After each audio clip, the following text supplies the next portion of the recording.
Marcus never considered himself materialistic. He didn't chase trends. He didn't collect sneakers.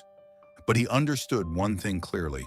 When a jacket fit well, when the fabric felt heavy in the right way, when the cut sharpened his shoulders, he stood differently.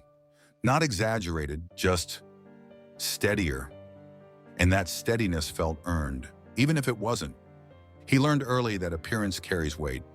Rooms read you before you speak, so he dressed accordingly. Tailored jeans, structured coats, muted, expensive simplicity. Not loud, deliberate. And every purchase came with a quiet promise. This will elevate you. This will settle you. This will close the gap. His wardrobe grew, not chaotic, curated, each item justified, each item researched. He knew the fabrics, the origin stories, the design philosophy. But what he really bought was reinforcement, because there was something he never said aloud. When he walked into certain rooms, he still measured himself, not against wealth, against presence, against men who seemed grounded without trying. So he compensated in the only way he knew how. Polish the exterior, upgrade the frame, control the silhouette.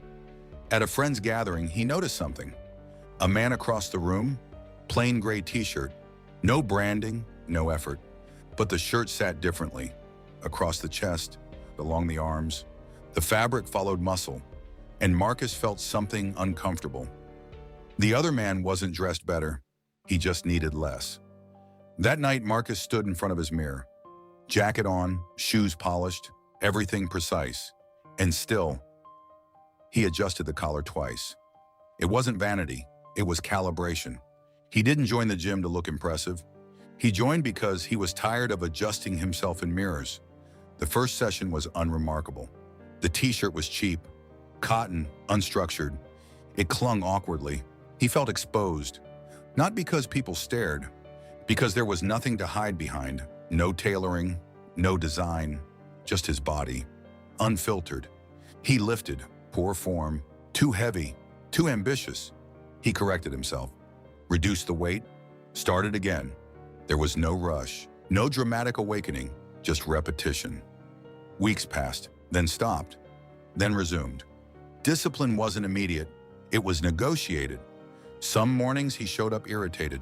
Some evenings he skipped, then felt it, that familiar restlessness, the same one that used to send him browsing clothing sites. Now it sent him back to the rack. He noticed something strange. After lifting, he didn't want to buy anything. Not shoes, not jackets, not upgrades. The urge dulled, because something else replaced it.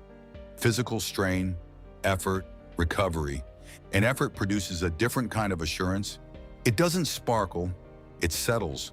If this resonates so far, if you've ever mistaken appearance for strength, take a moment to like the video. Share it with someone who trains or someone who avoids it. And subscribe if you're building something real. Now let's continue. 3 months in, nothing dramatic had happened. He didn't look transformed, but the cheap white t-shirt fit differently. Not tight, anchored. It followed structure instead of collapsing against it. He didn't notice immediately, but one afternoon he caught himself walking past a window reflection, and he didn't adjust. That was new.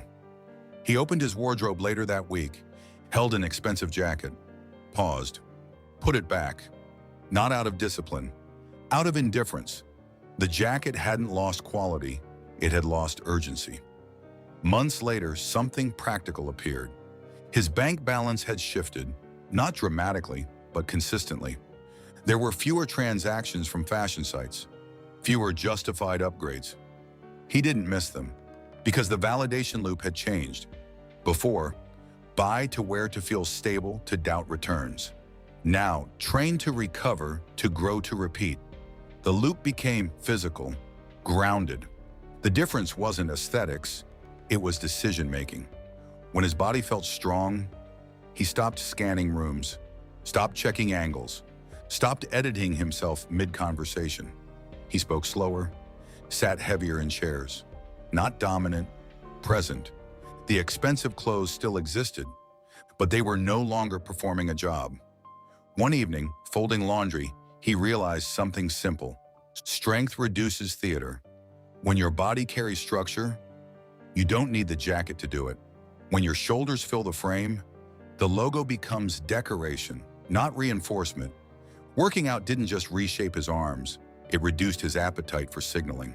It simplified his consumption, it slowed his spending, and without trying to save money, he saved money, but that wasn't the real gain. The real gain was this.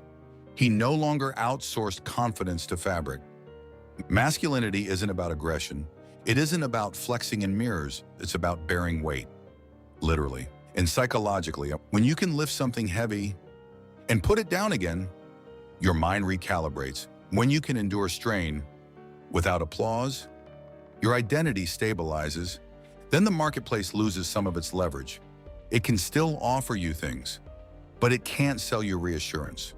Marcus didn't become minimalist.